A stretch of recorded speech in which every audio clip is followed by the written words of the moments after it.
Hi, Chris here from the Lip Flip Clinic here in Wanaka in the South Island of New Zealand. I'm a registered nurse and nurse injector here at the Lip Flip Clinic. And today I just wanted to quickly talk about getting a review after getting your anti-wrinkle treatment. So when I say anti-wrinkle treatment, I mean injections that have helped the muscles to relax, generally in the face, but also it could be in the neck. And really when I talk about the face, I guess I'm talking about the areas of the forehead, up here, the frown lines here, and the crow's feet around here. And the reason why I'm mainly going to talk about this area is because this is the areas that need to be reviewed 2 weeks after you get an anti-wrinkle treatment, because this is where if there are any problems that are going to occur, this is where they occur. Now, the main reason why this is the biggest problem area for trying to put anti-wrinkle treatment is because you've got 3 different types of muscles that are all working against each other that are trying to keep the facial appearance settled. So you've got all these big muscles here that keep the forehead up. And what we do is we put in some neurotoxin, and what that does, it relaxes it and it brings it down so we can get rid of all the wrinkles there. And then what we do is we put some anti-wrinkle treatment here. Now, normally what this does is this works by bringing in a frown there, and definitely when we strengthen it up, we get that frown. You can see my frown there because I haven't had my anti-wrinkle treatment. And what we do is we put some botulinum toxin there, and what that does is that spreads it out, and then all of a sudden it has this effect and it lifts everything up there. So this muscle here and this muscle here work against each other. The final muscle that we treat is here generally when we're looking at crow's feet. And what that does is we're working on this muscle here that runs around here called the orbicularis oris. So whenever we do injections around here, it opens up our eyes. Doesn't look like that, but it opens up our eyes and makes our eyes look a bit brighter. And when it's tense, it sort of squeezes our eyes and closes our eyes. So when we inject these 3 areas, we've got this muscle going out like this, we've got this muscle going up like this, and we've got these muscles that are injected coming down like this. So we really need to make sure we get the balance right. So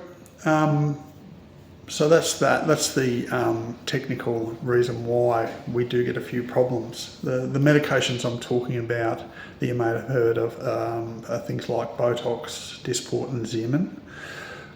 There are a couple of the brand names for botulinum toxin. And the reason why we need to have a 2-weekly review is because basically it's really important that you give yourself a chance to let it settle. Normally it takes 2 weeks to settle, but also to get any improvements that might be needed after the treatment. Now, especially if you're a new customer and your clinician doesn't know you, chances are they may not get it right. And even if you're a new client to that clinician and you've had it before, sometimes it's hard to, if you don't give them a template as to where exactly you've had it in the past and what has worked and what hasn't, well then you may not get it 100% correct. So some of the problems that could occur if it hasn't been done perfectly, things like you could end up looking a bit like this, whereby this muscle has come down a bit too far. The opposite one of that is something called Spock brow, named after Dr. Spock of Star Trek, and people are walking around like this, and it could happen on both sides. It could happen on one side. When they put their eyebrows up. So it's not funny, but yeah, it can look a bit different. Some people can get quite heavy here if they've had too much centrally. And also sometimes if it's put down too low, like below 2 centimetres here, sometimes people can get an eyelid ptosis, whereby they're your eyes sort of a bit like this, if that's a good example. So anyway, generally you wouldn't get it up below 2 centimetres here anyway. So, if your clinician knows what they're doing, that won't happen. So we can get these problems, but also, we can be a bit like this, and then like recently I've just treated someone that sort of worked all okay, and they sort of just had these horizontal lines, but because this area was treated here and there wasn't quite enough here, they got sort of these horizontal lines up along here. So all of that sort of stuff can happen. All of it's easily fixed with the Spock brow, especially, that sort of thing. Things like the ptosis, whereby the eyebrows sort of coming down a bit, or the eyelids coming down a bit, that can't be fixed immediately, and you just have to wait out the time for the toxin or the botulinum toxin to wear off.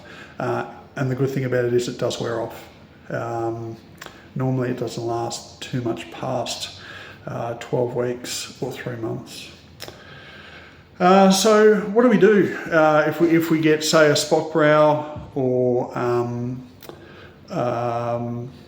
we still have lines left over? We can still put a little bit of Toxo, 1 to 5 units in different areas that can settle it down. We can recreate the symmetry in those areas. And so I guess just on that, the last thing I just wanted to mention was that it's really important that after getting a treatment and it's okay, it's really important to make it 100%. So, send your clinician a text, send them an email, let them know that it's good, but it's not great. Even after you get a review and you leave it for another 2 weeks to see what happens, if it's not quite right, just let them know, because potentially they may be able to fix it, may be able to improve the problem.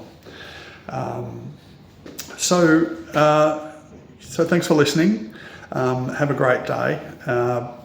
Please like this video if you think it's okay, and leave a comment. Let me know what you think, and I look forward to seeing you in the next video. Have a great day. Thanks. Bye.